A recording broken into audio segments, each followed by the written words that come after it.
We're living by the emotions of the past, and the emotions of the past can only cause us to remember the past. And for the most part, we can't see that future. We can't believe in that future because we're in the known. And we're believing in our past. That's what we're believing in. So I'm your host, Dr. Joe Dispenza. Let's begin. Today's topic is being at cause in your life or being at effect in your life. And I'd like to take a few minutes and see if I could explain a concept in a different way, hopefully to inspire you to pay attention to your inner world of thoughts and feelings and your responses to your environment just a little bit more. But when I talk about being at cause, I'm talking about being the creator of your life. When I'm talking about effect, I'm talking about when we live as victims to our life. And the simple premise is you can't be at cause when you're at effect, because when you're at effect, that is not the energy to create. And your effect is your emotional response to whatever it is that's in front of you. And since emotions are records of the past, and when we feel certain emotions, we know what they are, they're familiar to us. And when emotions become familiar to us and we are living in the known, for the most part, then we are living in the past. So think about it. Living at effect really has to do with your response to something that's in front of you. Now, response means how you respond. So we respond to different things in our life. We respond to all the elements in our environment. And if our response to people or certain conditions at certain times and places with certain objects and things, if our response is the same to a coworker, to a person in our life, to something or someone in some way, the moment our response is the same, we're in the known, we're in the familiar. And typically every single person and object and thing and place is mapped neurologically in your brain because you've experienced it. And if you've experienced it, it's known. So the more you experience different objects and different people and certain things and times and places, the more you experience them, the more enriched the neurological circuitry is that is really based on the memory that you have of that person or that circumstance, that object or thing at a certain time and place. So it makes sense then that if your response is the same every single day to your environment and all those elements in the environment, for the most part, you're in your past. And if your response to a certain circumstance or person is causing you to feel a very familiar emotion, it makes total sense then that your response to that person or circumstance based on the emotion you feel is either going to strengthen the organism or it's going to weaken the organism. And for the most part, most people's responses to their environment actually weakens the organism. It takes enormous amounts of energy to mobilize those hormones of stress, and our response is actually knocking us out of homeostasis and balance, and people live that way every single day. And the problem is that the arousal of those hormones, those stress hormones, and the emotions that go along with it causes us to get very addicted to those emotional states. So in a sense then, when we are craving that emotion subconsciously or unconsciously, then we use the circumstances and the people and conditions in our life to reaffirm the addiction to that emotion. And this is why people get addicted to the life they don't even like. And their response to their life is actually causing them to be victims of their life. And there's not a whole lot of room for creation when we're in that state. Then there is your response to your own thoughts. And this is a big one, because the immediate response to a thought will produce an emotion in your body, which means then if you think about a circumstance or a person in your life, and it produces an emotion that's associated with it, and that association to that person or that circumstance produces a feeling that is immediate. That means that your body is conditioned emotionally into the past. In other words, your body is already conditioned. The thought is actually producing the response. The stimulus is producing the response. And so the immediate response says then, on some level, that your thoughts are actually knocking you out of balance as well. So if you reason this with me, then to break that response is to catch the thought over time that no longer produces that response or that feeling. And that takes an enormous amount of energy, an enormous amount of effort. But if we are responding to a thought, then we are victims to our own thoughts. And this is where it gets tricky, because with that state of being comes a story that's based on past memories, many times, that people have. And when people review the past memories that they remember that caused them to be changed from some event, their memory of that event that produces a familiar emotion is causing the person's brain and body to literally be in the past. Now, that can actually weaken the organism, and people are victims to their past, and they are weakened by the memories of their past. So there's a default mode in the brain that says, well, listen, if you've been bruised or traumatized because of a past event, you want to make sure that that event doesn't happen in your future. So the brain forecasts the scenario of the future based on the past. And now we're choosing a scenario that isn't healthy for us, but we're being ready for, we're preparing for. The readiness of what it takes to be prepared for that event actually starts to cause the body to move into that state of fear or anxiety or angst or whatever it is. And now the person is imagining a future based on the past, and their imagination is actually causing the response in the body to weaken. And in a sense, they're victims to their imagination of their future. So I paid really close attention to this over the last year or so, because I was listening to a lot of stories of transformation. And I realized that those people that really made the most significant changes in their health weren't doing their meditations to heal. They were really doing their meditations to change their response to their own thoughts, their response to past memories, and their response to everything known that makes up their outer environment that they identify with. That's their identity. They're identifying with all those knowns. That their response to everything known in their life had to alter in some way. And that the stronger the emotion they felt towards some person or problem or past memory, the more they would give it or assign their attention to it. And they would give away their power to change. And they understood then that they had to overcome their responses. And when they mastered their emotions, they mastered that particular creation of being sick.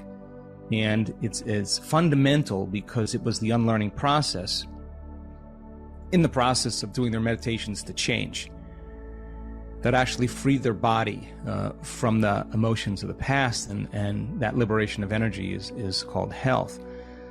So if a victim is being at effect, then let's name the emotions that go along with being at effect.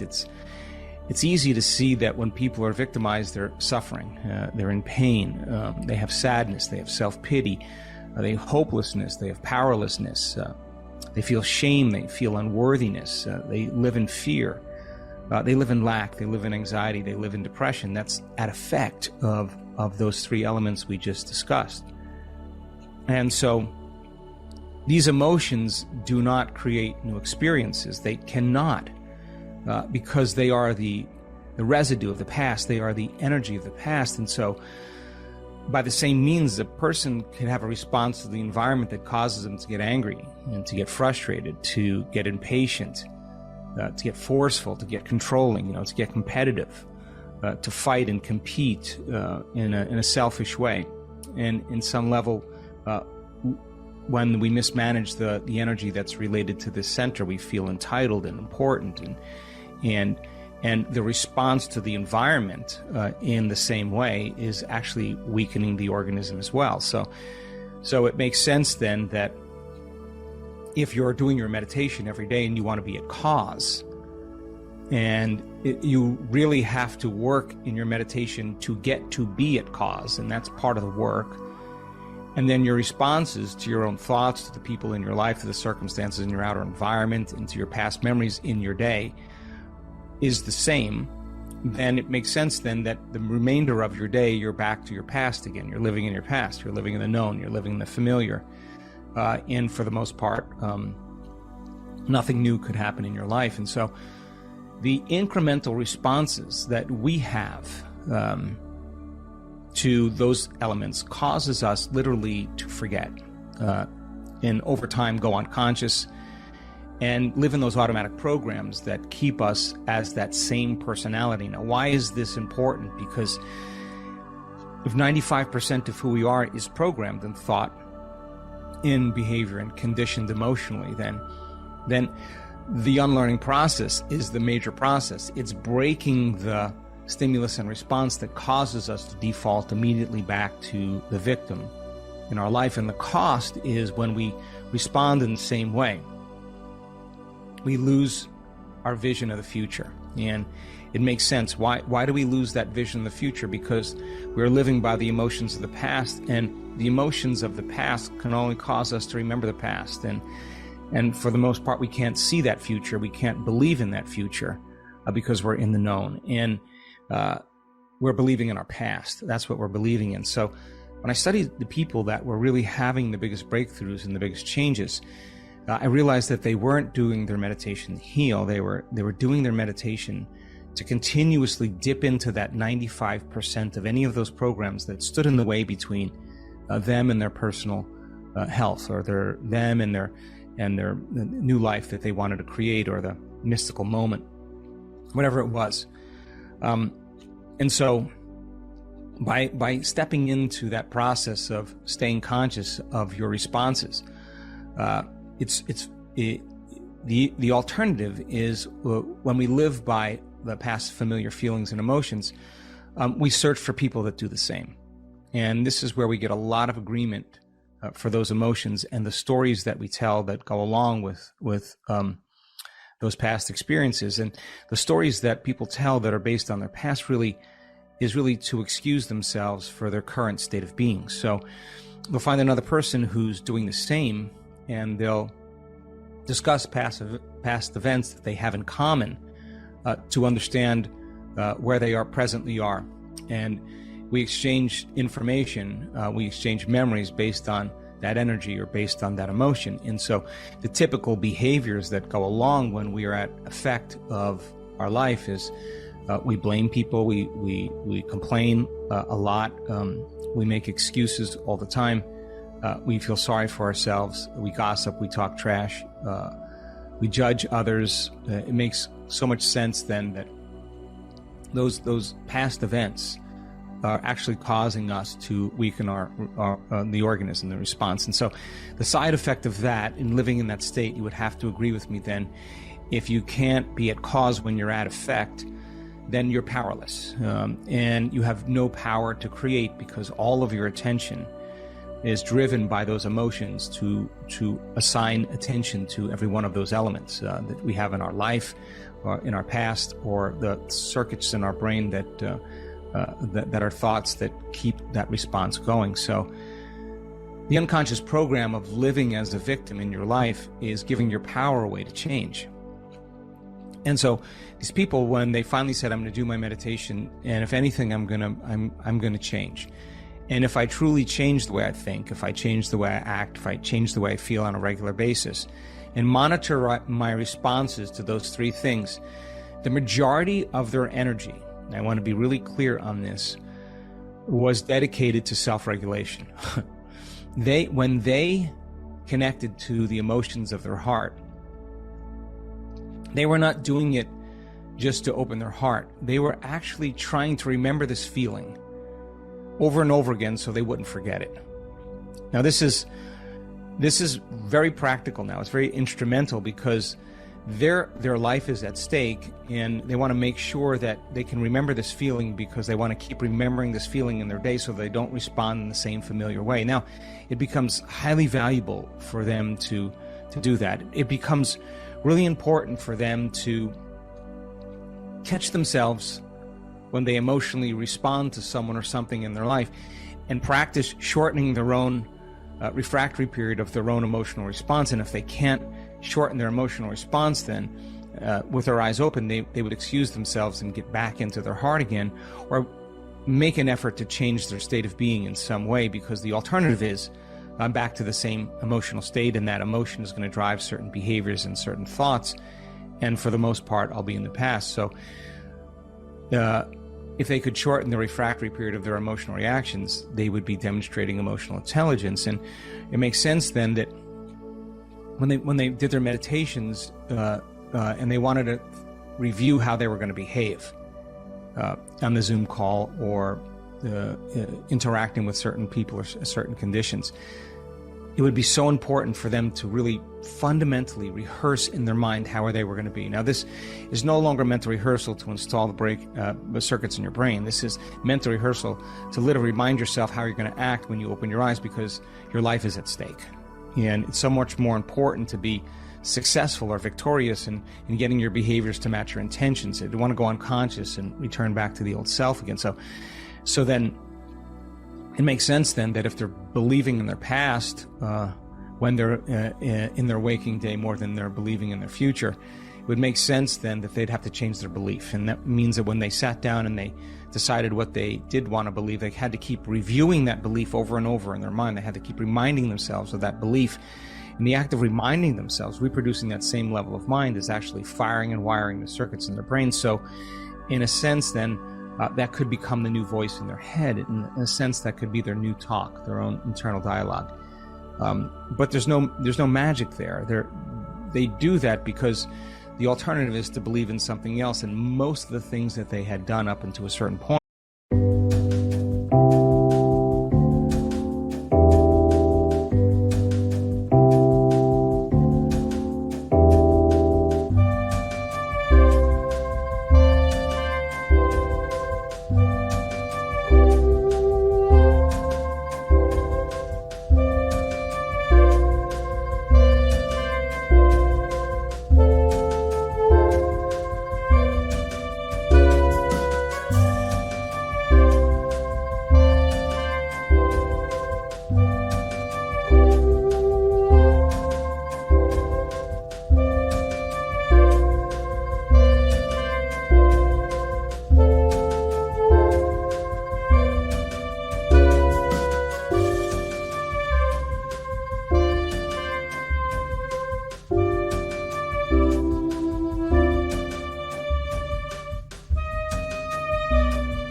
point didn't work. So they realized that nothing could change in their life until they changed. So we do our best to give people really important tools to be able to do this.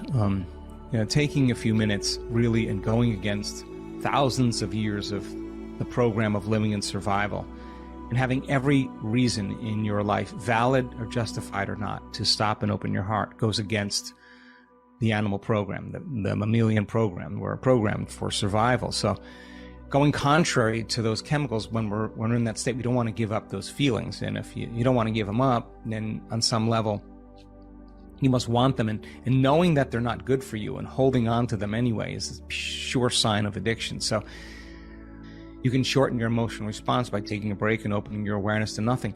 In fact, if you're overwhelmed, the data shows that the best thing for overwhelm is doing nothing. The brain needs a chance to reboot. Focusing on nothing when you're overwhelm goes against the program of being in overwhelm. And yet when you actually do that, you overcome your overwhelm a whole lot more, and the nervous system actually reboots. It comes back online in more order instead of dysregulation. The experiment of catching your own thoughts before it produces a response is such a profound victory, and the body does not like that, and it gets frustrated and impatient. It wants what it wants and what has been conditioned to it based on the known, and yet that disturbance is energy being liberated from the body. You're dragging it out of the past, out of the known. Settling down and closing your eyes and realizing how dependent we are